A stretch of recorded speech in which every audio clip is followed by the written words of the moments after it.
सियासत का खेल इतना गंदा होता है कि शर्म भी शर्मा जाए। अब देखिए ना, 5 महीने पहले जिस शख्स को अमेरिका दुनिया का मोस्ट वांटेड आतंकी कहकर पोस्टर छपवा रहा था, जिसके सर पर 84 करोड़ रुपए का इनाम रखा था, जिसे दुनिया से कह रहा था कि he is the most wanted, आज वही शख्स सूट बूट में डोनाल्ड ट्रंप के साथ फोटो खिंचवा रहा है व्हाइट हाउस के अंदर।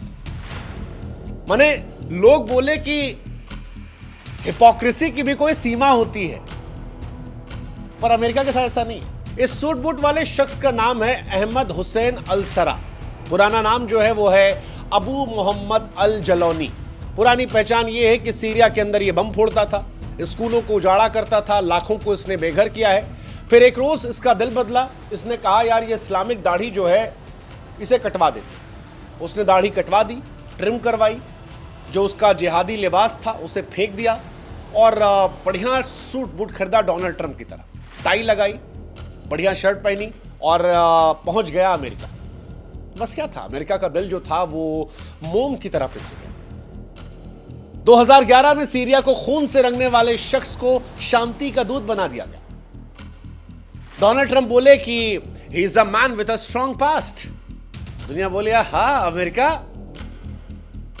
गंदा है तो क्या हुआ, धंधा है, जब तक फायदा हो रहा है सही है। अमेरिका सिर्फ धंधा देखता है। कभी तालिबान को आजादी का सिपाही कहकर रॉकेट लॉन्चर थमाए थे, कभी सद्दाम हुसैन को गले लगाया था, अब ये भाई साहब। कमाल की कहानी है इस शख्स की और अमेरिका की। अमेरिका दरअसल सियासत का बाजीगर है। जो आज दुश्मन है कल वो दोस्त होगा, जो आज दोस्त है कल वो दुश्मन हो सकता है, और इसमें स्टार लाके कोट कर देगा अमेरिका का फायदा नुकसान। उदाहरण के तौर पर 1980 में रूस को हराना था अफगानिस्तान के अंदर, तो अमेरिका ने तालिबान, लादेन, अलकायदा को हथियार बना लिया। वही लादेन जिसे बाद में अमेरिका ने ठोका था पाकिस्तान जाके, उसे खूब सारे हथियार दिए, खूब सारा पैसा दिया, उसे फ्रीडम फाइटर बना दिया था कि लड़ो रशिया से, हम तुमको पैसा देंगे। और अमेरिकी हथियारों के दम पर लादेन ने रशिया से लड़ाई लड़ी, जीती भी, रशिया को भागना पड़ा। बाद में लादेन को परेशान करने लगे, लादेन ने 9/11 करवा दिया तो वो आतंकवादी बन गया। ऐसे ही इराक में सद्दाम हुसैन को सद्दाम हुसैन जैसा बनाने वाला अमेरिका था। पैसा, ताकत, हथियार सब कुछ ईरान के खिलाफ करने के लिए दे दिया। फिर दुश्मन नंबर 1 बनाकर उसी सद्दाम हुसैन को फांसी पर लटका दिया। और सीरिया में भी यही ड्रामा है। बशर अल असद को हटाने के लिए अमेरिका ने चुपके से जिहादी ग्रुप को हवा दे दी। 2024 में असद की सत्ता गिरी, नया चेहरा चाहिए था तो एक आतंकवादी को उठाकर हीरो बना दिया। जब अमेरिका को सीरिया में शांति चाहिए तो कल के आतंकवादी को मसीहा बना देता है। कल को फिर इससे दिक्कत होगी, ये बात नहीं मानेगा तो इसी मसीहा को वापस आतंकवादी बना देगा। इसीलिए अमेरिका की ना दोस्ती अच्छी है, दुश्मनी। और ऐसे बहुत उदाहरण है। आप देखो पाकिस्तान को इसने शुरू में कितना साथ दिया, फिर लादेन जब पकड़ा गया तो इसने पाकिस्तान की बजानी शुरू कर दी, इंडिया करीब आ गया। अब इंडिया रशिया वाले मामले में, रशिया यूक्रेन की लड़ाई हो रही थी, उसमें रशिया के साथ खड़ा था, तो अमेरिका का ईगो हर्ट हो गया, तो उसने वापस पाकिस्तान को दोस्त बना लिया। टिम कुक से कह रहा है कि इंडिया में इन्वेस्टमेंट मत करो। सऊदी अरब के साथ भी यही था, सऊदी पक्का यार था अमेरिका का, लेकिन 2023 में सऊदी और ईरान ने चीन की मदद से दोस्ती कर ली, अमेरिका ना बुरा मान गया। तालिबान के साथ यही था, जैसा हमने बताया भी आपको कि शुरुआत में तालिबान की सारी हेल्प इन्होंने की, बाद में तालिबान की सरकार भी इन्होंने गिराई किसी और ग्रुप से मिलकर। सो अमेरिका का सिंपल फंडा है, जब तक आप उसकी बात मानोगे वो आपके साथ खड़ा रहेगा, जैसे आप नहीं मानोगे वो आपके दुश्मन को दोस्त बनाएगा, उसको ताकत देगा और उसके बाद धीरे से आपकी बैंड बजा देगा। यही काम इसने सीरिया में भी किया था। और सीरिया में जो आतंकवादी भाई साहब हैं, ये अब राष्ट्रपति इसीलिए बने हैं क्योंकि अमेरिका के हित में है। हालांकि हम चाहते हैं कि आप भी हमारी एक मदद करें, हमारे व्हाट्सएप चैनल से जुड़े। लिंक हमने डिस्क्रिप्शन में और कमेंट सेक्शन में पिन कर रखा है। आप जुड़ेंगे तो इससे हमारी ताकत बढ़ेगी और आप तक जल्दी हमारे वीडियोस पहुंचेंगे। क्योंकि 2010 के दशक में अमेरिका बशर अल असद को तानाशाह मानता था। तब उसने सीरियाई विद्रोहियों को हथियार दिया था ताकि असद की सरकार गिर जाए। 2024-25 में असद का शासन ढह गया, अब नई सरकार चली, तो जो पहले विद्रोही गुट था अब उसे इन्होंने दे दिया और वो राष्ट्रपति बन गया। नाम अहमद हुसैन अल सरा। यानी पुराना वाला आतंकवादी अबू मोहम्मद अल जलौनी, वही शख्स जिसने सीरिया में खून की होलियां खेली थी। इस शख्स का भी इतिहास बड़ा दिलचस्प है। 2003 में मेडिकल की पढ़ाई छोड़ छाड़कर ये अलकायदा के गुंडों के साथ मिल गया।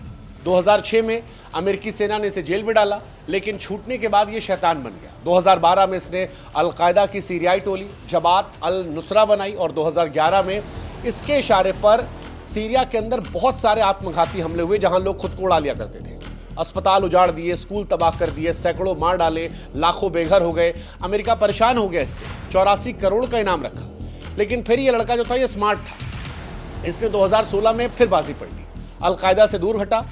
उसे रियलाइज हुआ कि अमेरिका और तालिबान में कोई अंतर नहीं है, दोनों एक जैसे हैं। बस फर्क इतना है कि तालिबान वाले दाढ़ी बड़ी रखते हैं, इस्लामिक कपड़े पहनते हैं। अमेरिका वाला जो है वो सूट बूट पहनता है, ट्रिम दाढ़ी रखता है, बाल वाल बढ़िया रखता है।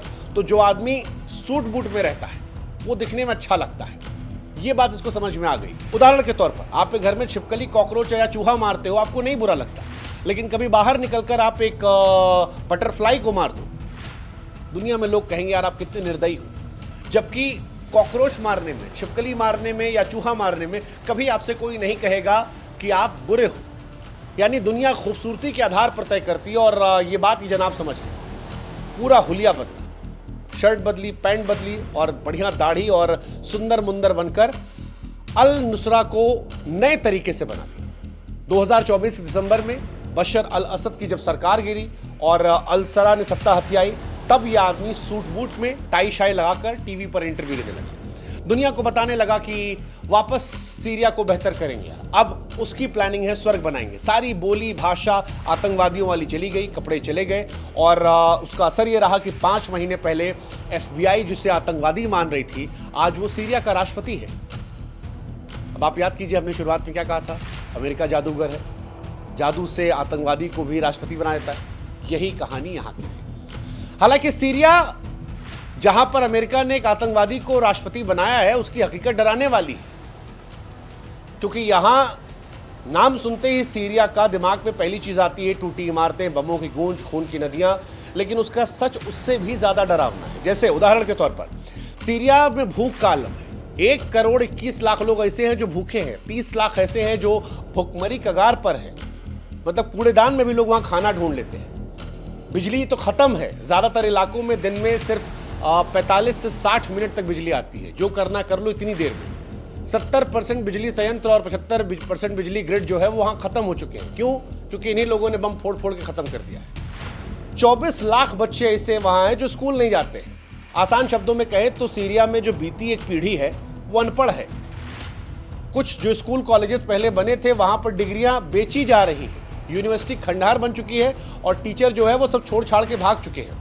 6 लाख लोग ऐसे हैं जो हैजा की चपेट में, साफ पानी वहां नहीं है। 4 लाख लोग ऐसे हैं जो 6-7 हफ्ते में कहीं 1-2 बार साफ पानी पी पाते हैं। इकॉनमी तो पूछिए मत, सीरिया की अर्थव्यवस्था 84% खत्म हो गई है। मतलब उदाहरण के तौर पर 2010 में सीरिया की इकॉनमी जो थी वो $60 बिलियन थी और अब $23 बिलियन है।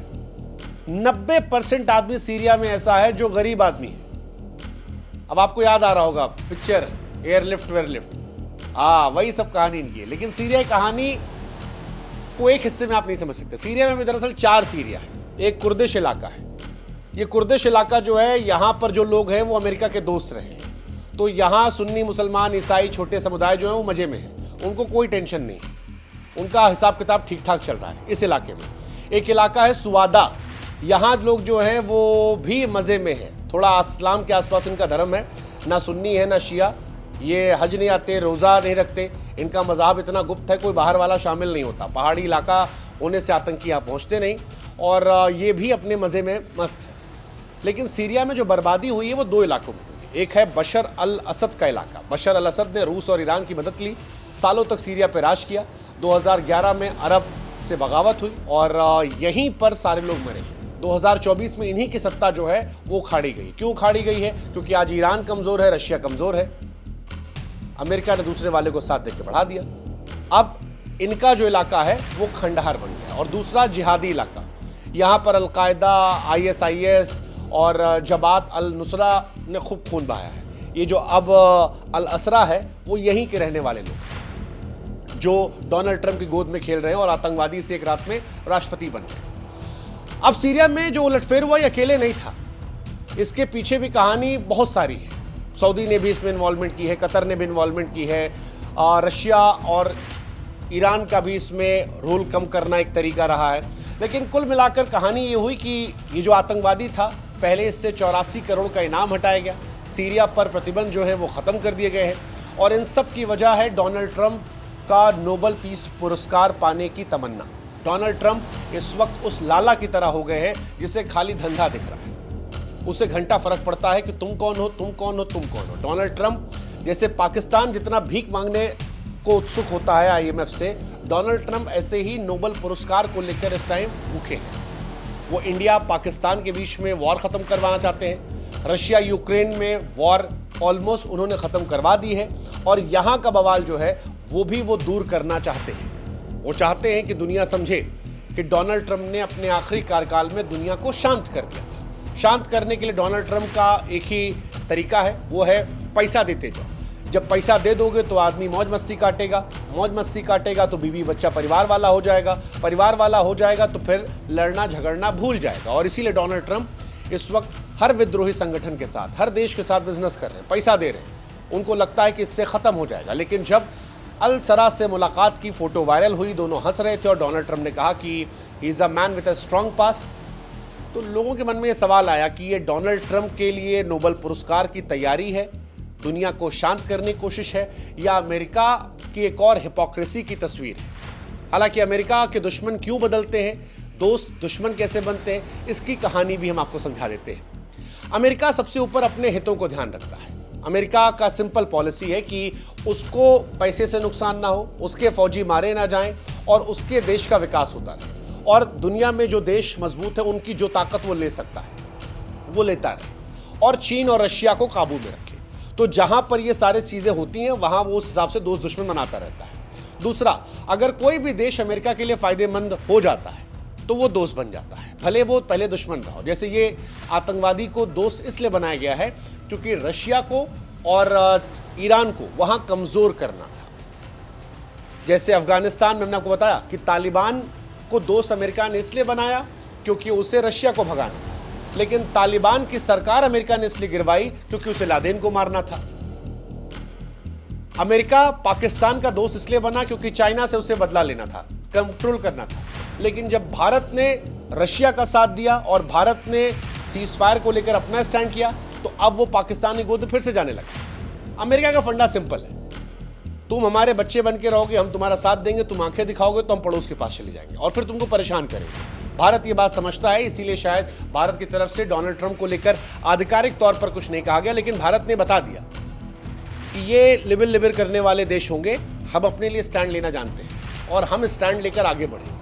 अब हम इन बच्चों में नहीं खेलेंगे, हम बड़ों में खेलेंगे, बड़े लेवल पे, जैसे चाइना खेलता है, जैसे रशिया खेलता है, ऐसे ही इंडिया अमेरिका को ट्रीट करेगा कि बराबर की इज्जत दोगे तो ठीक है, नहीं तो तुम तुम्हारे रास्ते, हम हमारे रास्ते।